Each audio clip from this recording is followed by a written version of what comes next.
Assalamualaikum warahmatullahi wabarakatuh. Bismillahirrahmanirrahim. Sekarang saya mencoba mengutip beberapa kisah yang dibahas dalam kitab Bada'i'uz Zuhur. Di sini termasuk dikatakan minnal akhbaril ajibah, sesuatu yang sangat menakjubkan. Hal ini berkaitan dengan kenapa iblis itu sangatlah sombong, dan kesombongan iblis itu sudah melewati batas seperti yang disebutkan di dalam Al-Quran, inna syaitana lil insani aduwwum mubin.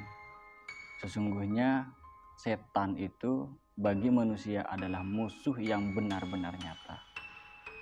Di sini ceritanya sangat menarik teman-teman untuk disimak lebih lanjut. Warwiya anna iblis idza matah inda mi'adihi yursilullahu ilaihi malaikatah min a'wani azra'ilah. Ketika iblis itu sudah sampai ke waktu perjanjian, dicabutnya nyawanya iblis, maka Allah Subhanahu wa taala itu mengutus pembantu-pembantu dari malaikat Azrail.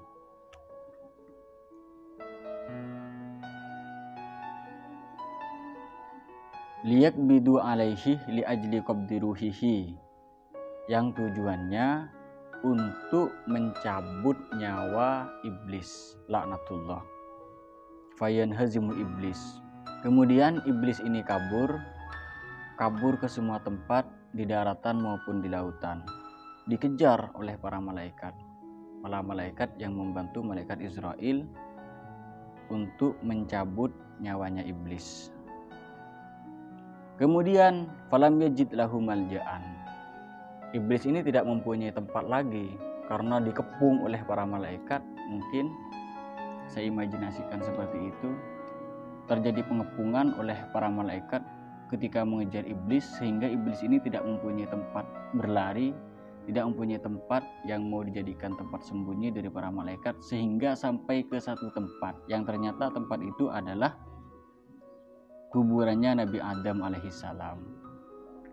Sehingga karena mungkin iblis ini takut, teman-teman, fayasjudulahu, di tempatnya Nabi Adam ini, iblis ini karena takut mungkin bersujud kepada Allah Subhanahu wa taala.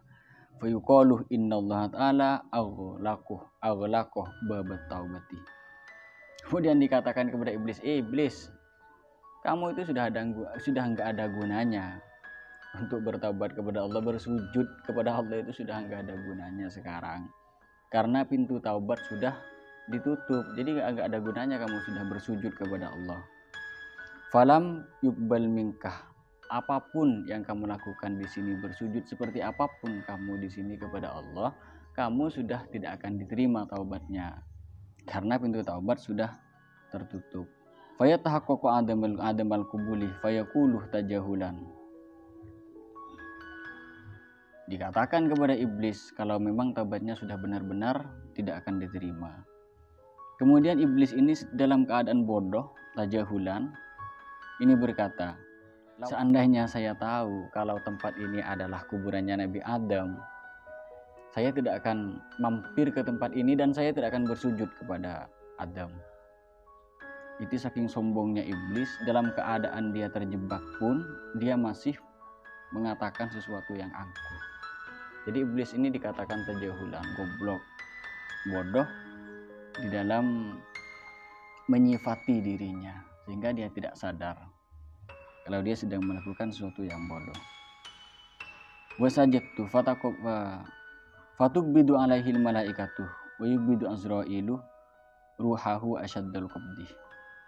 Kemudian para malaikat pembantu malaikat Azrail ini menangkap iblis, lalu dicabutlah nyawanya iblis dengan paling jeleknya cabutan nyawa, paling kerasnya cabutan nyawa.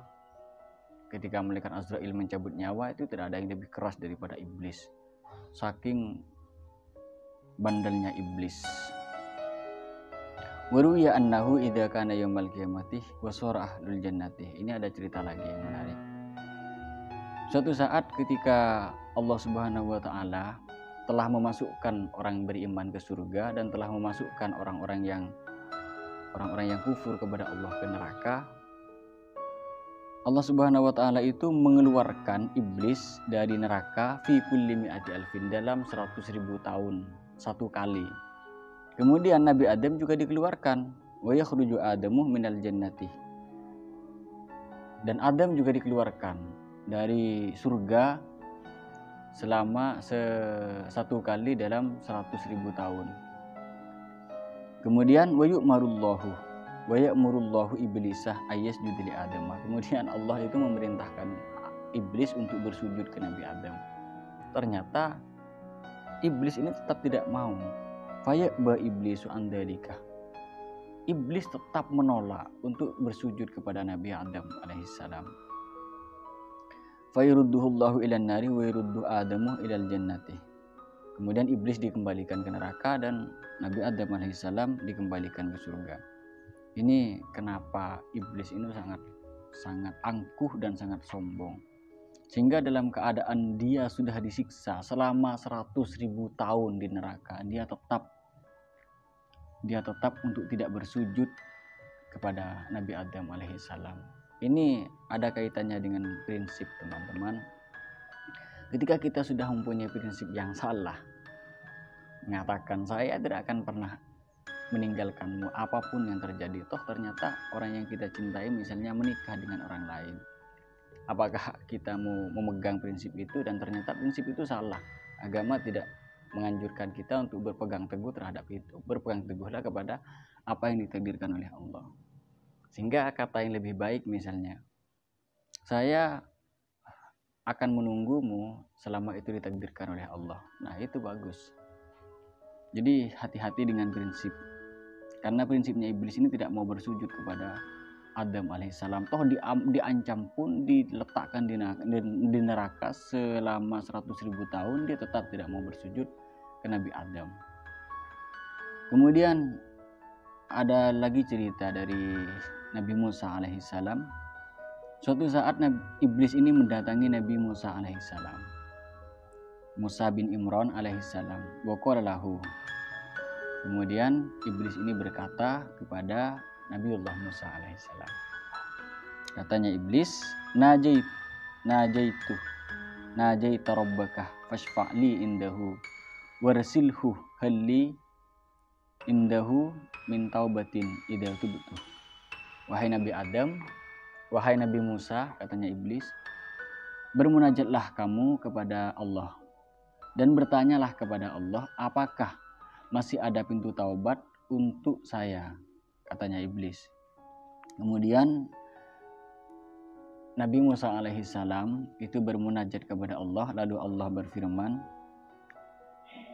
Ana tawwabur rahim, fa in taba yasjudu li adamah fa in sajadalahu ala qabrihi qabiltu taubatahu. Allah ini dengan sifat rahmannya berkata, saya itu adalah zat yang maha menerima taubat. Jadi kalau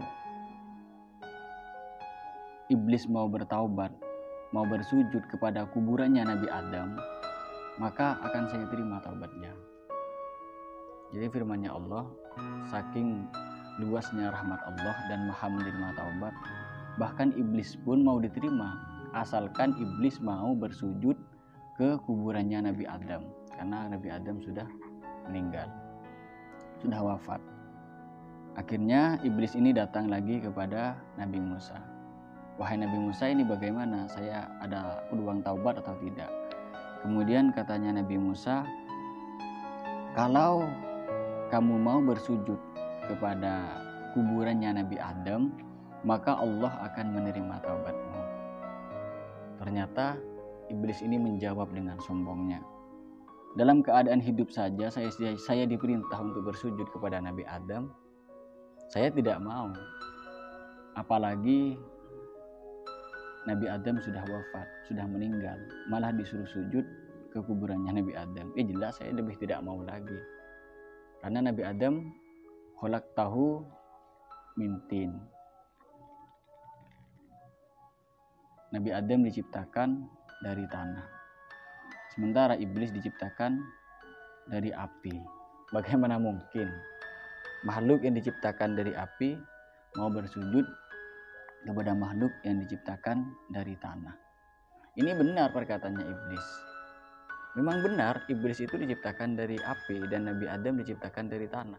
Tetapi ucapan iblis itu didasari oleh rasa sombong, sehingga kebenarannya tidak bernilai apa-apa karena tertutupi oleh kesombongannya itu.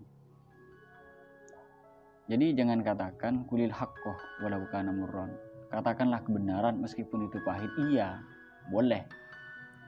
Bagus itu kalau mengatakan kebenaran meskipun itu pahit. Tetapi jangan lupa juga, jangan dasari kata kebenaran itu dengan rasa sombong. Misalnya saya katakan kepada orang lain, kamu itu jelek. Saya dalam keadaan sombong mengatakan hal itu. Tentu itu tidak boleh. Meskipun kenyataannya orang yang saya katakan itu adalah jelek. Karena saya mengatakannya dengan dasar sombong. Apa yang dikatakan sombong? Ulama mengatakan bastul haq wa ghamtun nas, yaitu menolak kebenaran dan merendahkan orang lain. Sama dengan iblis. Iblis itu juga menolak kebenaran dan merendahkan Nabi Adam alaihissalam. Ini semoga cerita ini bermanfaat. Wallahul muwaffiq ila aqwamit thoriq. Wassalamualaikum warahmatullahi wabarakatuh.